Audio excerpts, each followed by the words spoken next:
Praise the lord. ఈ దినము కొరకు సిద్ధపరచబడిన దేవుని వాక్యము నెహెమ్యా గ్రంథము 1వ అధ్యాయము 4వ వచనం చదువుకుందాం. శ్రద్ధతో ఆలకించగలరని మనవి. ఈ మాటలు వినినప్పుడు నేను కూర్చుండి ఏడ్చి కొన్ని దినములు దుఃఖముతో ఉపవాసముండి ఆకాశమందలి దేవుని ఎదుట విజ్ఞాపన చేసి తిని. ప్రభునందు పిల్లరా, ముందుగా మీకు హృదయపూర్వక వందనములు తెలియజేస్తున్నాను. అదేవిధంగా మరి ప్రపంచవ్యాప్త ప్రార్థనా దినము యొక్క శుభాకాంక్షలు కూడా తెలియజేస్తున్నాను. నెహెమ్యా దుఃఖంతో కూర్చున్నాడు, ఏడ్చాడు, దేవునికి విజ్ఞాపన చేశాడని చదువుకున్నాం. యెరూషలేము గోడలు ఇంకా పునర్నిర్మించబడలేదండి. ఆ మాటలు నెహెమ్యా చెవిని పడినాయి.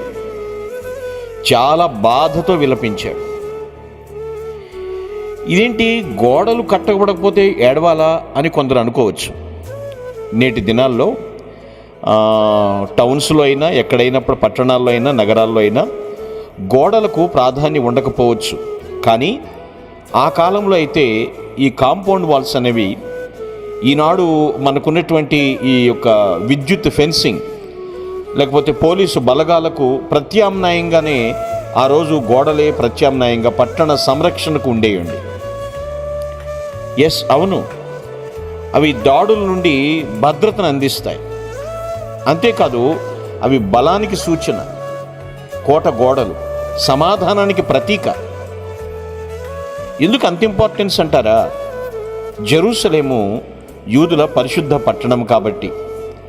నెహెమ్యా దాని గురించి ఆందోళన చెందాడు. అయ్యో, ప్రాకారపు గోడలు కట్టబడలేదే, పునర్నిర్మించాలి ఎలాగా అని. యోధా రాజధాని నగరంగా యూదుల జాతీయ గుర్తింపుగా ఉండేది. అది దేవాలయంలో దేవుని ప్రత్యేకమైన సన్నిధితో ఆశీర్వదించబడి ఉండేది. నెహెమ్యా దుఃఖానికి కారణం యెరూషలేము పరిస్థితి. ఆ పరిస్థితి గురించి మిక్కిలి దుఃఖించాడు. కానీ అతడు దాని గురించి కేవలము ఏడ్చి ఊరుకోలేదు, ఆలోచించి ఊరుకోలేదండి. తను దుఃఖం తర్వాత ప్రార్థించటం ప్రారంభించాడు. ఇది నేర్చుకోవాలి మనం. వినరాని మాటలు విన్నప్పుడు, తట్టుకోలేని దుఃఖము ముంచుకొస్తున్నప్పుడు ఏడ్చి ఊరుకుంటే కాదు, నెహెమ్యా వలె ప్రార్థించాలి. ప్రార్థన ప్రారంభించాడు. దేవుని ముందు తన హృదయాన్ని కృమ్మరించాడు. అనుభవం లేదా ఆయనకి? ఉంది. తలాంతులు లేవా? ఉన్నాయండి. అనుభవాన్ని ఏర్పాటు చేయటంలో ఉపయోగించాడు. తన తలాంతులన్నీ చేయాల్సిన పనులు నిర్ణయించడంలో ఉపయోగించాడు. ఎప్పుడైనా సరే మనకు విషాదమైన వార్త వచ్చినప్పుడు ముందుగా ప్రార్థించాలి. అప్పుడు దుఃఖాన్ని పక్కన పెట్టి అవసరమైన వారికి సహాయపడే ఆ నిర్దిష్ట చర్యకు వెళ్ళడానికి నాకేమేం మార్గాలు ఉన్నాయనే మార్గాలను అన్వేషించాలి. ఇక్కడ నెహెమ్యా ప్రభువుకి మొర్రపెట్టడం ద్వారా ప్రారంభించాడు. దేవుని ఎలా సంబోధించాడో తెలుసా? పరలోకపు దేవాన్ని సంబోధించాడు. ప్రేమ నిబంధనను నెరవేర్చే గొప్ప అద్భుతమైన దేవాన్ని సంబోధించాడు. దేవుని ప్రజలు ఆయన ఆజ్ఞలకు విధేయత చూపిస్తూ జీవించాలని, అందుకే ఉద్దేశించబడ్డారని నెహెమ్యా యాక్సెప్ట్ చేశాడండి. ఇంకో విషయం ఏమిటంటే, దేవునికి ప్రార్థన చేసేటప్పుడు తన పూర్వీకుల యొక్క పాపములను ఒప్పుకుంటూ ప్రార్థన చేశాడు. ఎంత గొప్ప విషయం అండి! తన సొంత పూర్వీకులతో సహా అందరూ దేవునికి విధేయత చూపించడానికి బదులుగా దుర్మార్గంగా ప్రవర్తించారు అని ఒప్పుకున్నాడు. జనాంగం నమ్మక ద్రోహం చేసిందండి. కానీ దేవుడు నమ్మకమైన వాడని స్తుతిస్తూ ప్రార్థన చేశాడు. ప్రజలు ఆయన ఎద్దుకు తిరిగి వస్తే ఆయన క్షమిస్తాడని నెహెమ్యాకు తెలుసు.